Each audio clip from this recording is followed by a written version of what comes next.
my fellow readers. Today I'm going to talk about Faebound by Sarah L. Arifi. This is one of my Fairy Loot books, one of the adult book-only box books that I got earlier. It's a beautiful edition. I actually like the original cover as well, so I think if you can just get the original, that's fine too. You may not have beautiful like sprayed edges, but it's okay. You'll be fine. Let me read again from the inside, and then I'll talk about my thoughts on this book, because I think this has had at least a mild bit of buzz. Like, I think people have been talking about it. Yuran was born on the battlefield, lived on the battlefield, and one day she knew she'd die on the battlefield. As a warrior in the Elven army, Yuran has known nothing but violence her whole life. Her sister, Lettel, is trying to make a living as a diviner, seeking prophecies of a better future.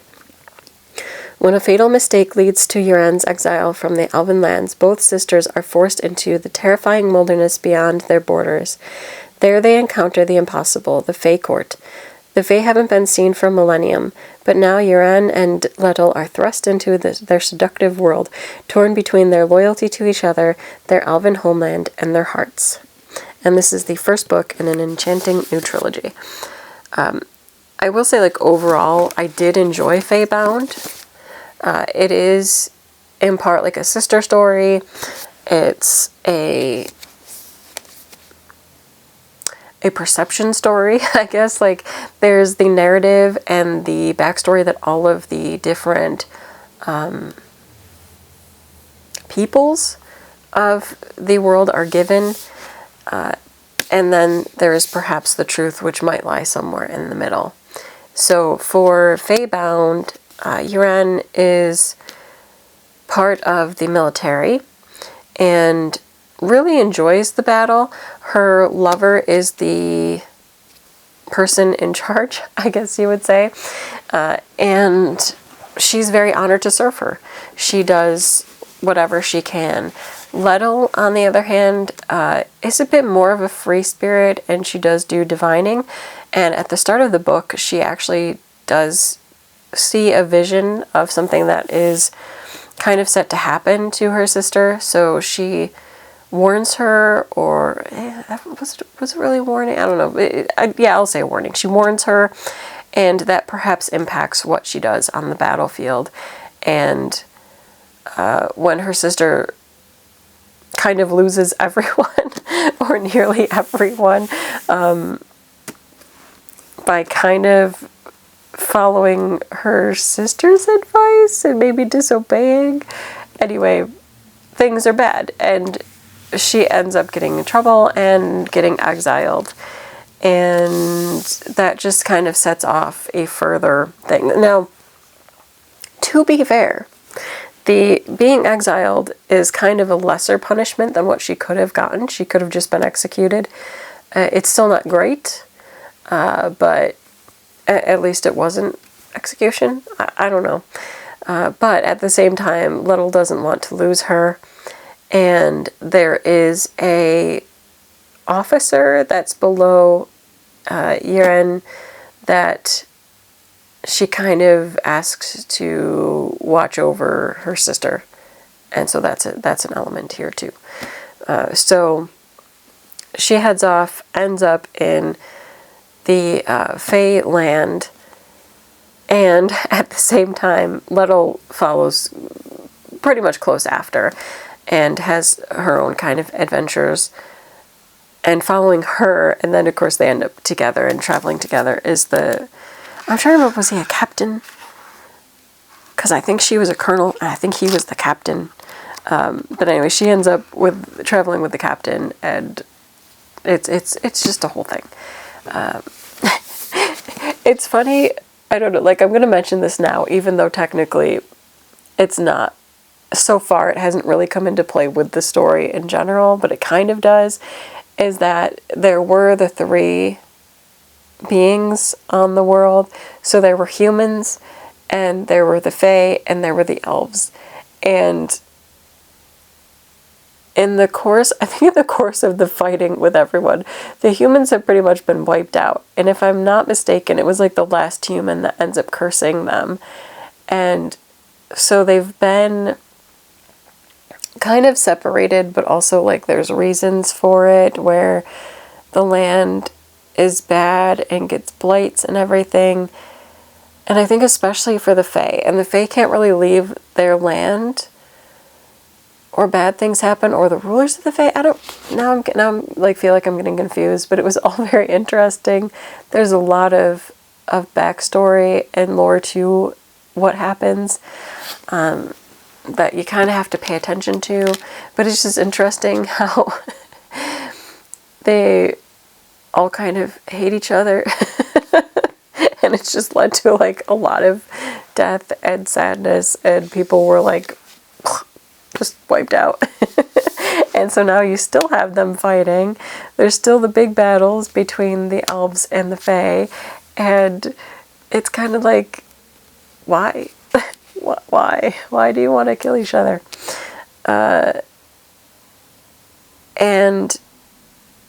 I don't know how much to give away.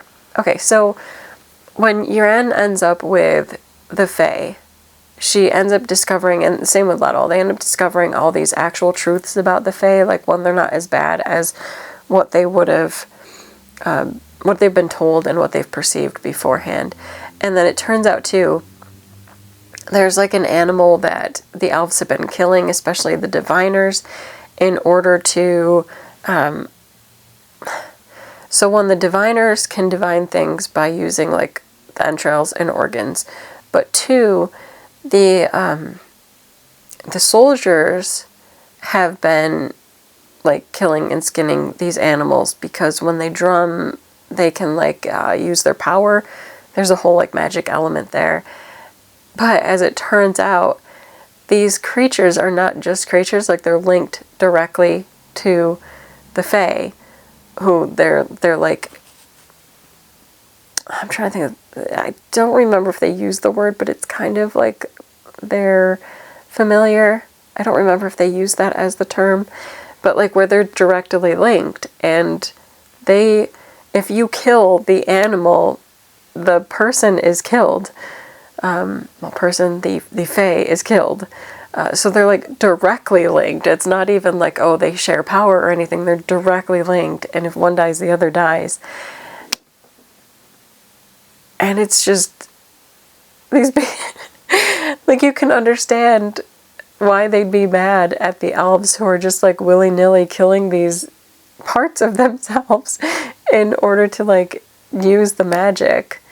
And so yeah, a big part of it is them coming into this other land and learning more about the Fae court, how things are ruled and done there, how they feel about the elves, why they feel certain ways, and what steps should they take from now.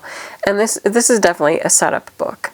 Like, I hate to say that, but it's a setup book. Yes, there are huge revelations. The majority of it is for character development, so you really get to know the characters on all parts.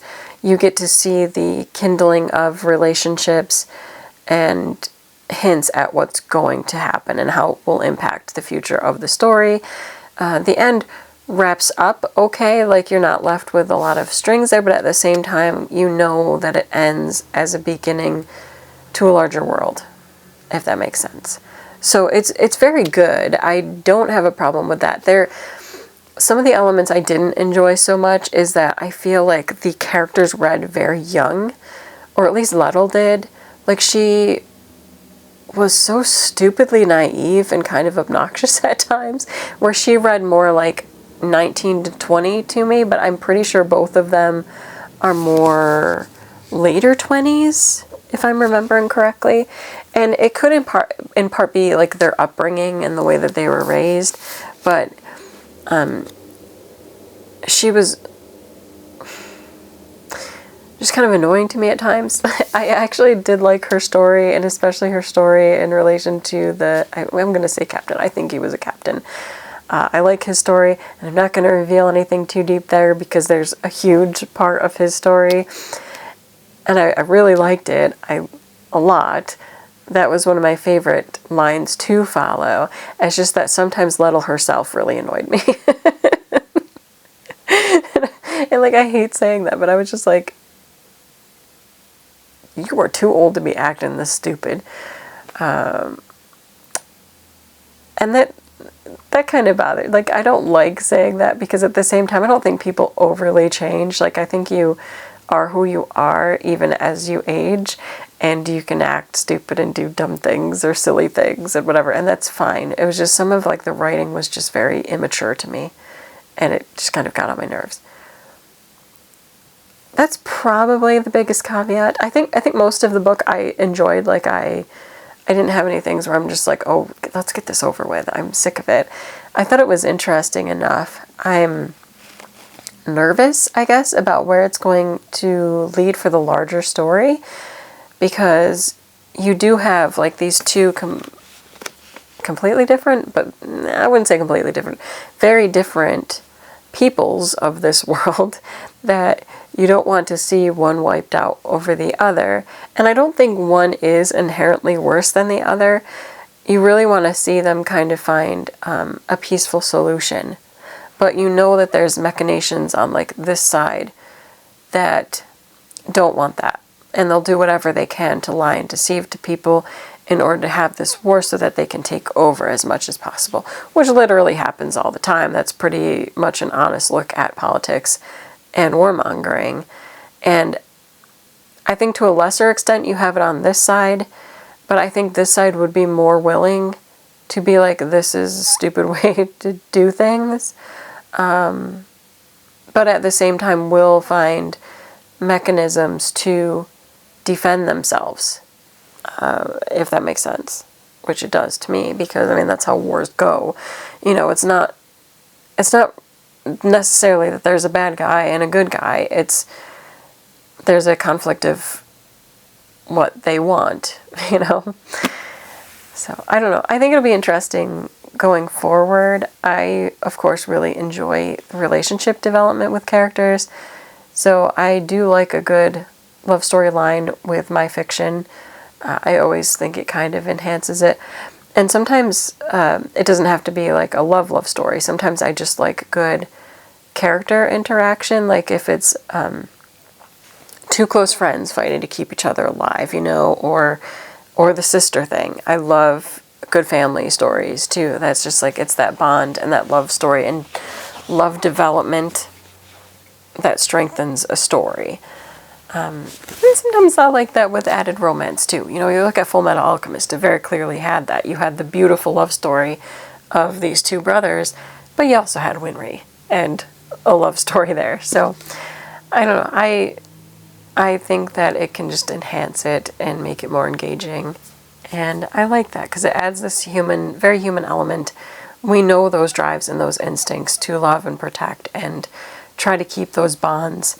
But we also know the strains that those can create as well. And I don't know. I will be very interested to see where this goes. So I did enjoy this. I feel like this is a very simplistic cover for this story. Like it's very, I don't know. I like it. But I don't know.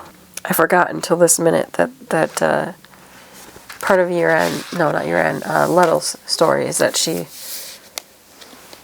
had scarring with her arm. And I was thinking maybe that was why too, like her development is slightly different. Like maybe that's part of why she was immature, is because of like her injury and kind of being overprotected and held back. I don't know though. I don't know. I do think we saw a lot of character progression and growth for her. So like definitely by the end she annoyed me less. But there were parts in the beginning where I was like, you are reading too young for how old your character's supposed to be. But it was fine. I liked it. I would say it's an interesting start. I'd be interested in seeing where the next book goes, how it's developed. I like that this offered a story with non-white protagonists and very court line and lineage. It offered a good alternative perspective and viewpoint of like how these stories, because a lot of times it is the more Celtic stories of like fairies and everything that gets told, but there are similar stories across several different cultures, and so I liked getting to see that represented here. I think it's fascinating because so much is still like perceived similarly, like there's always common themes, but at the same time there are differences, and I liked getting to see the differences here and a new perspective shown. I thought that was really good. And yeah, I don't know. I liked it. I liked the characters. And I thought it was a good start. So I'm interested to see where it goes from there. That's it for this video. Until next time, bye.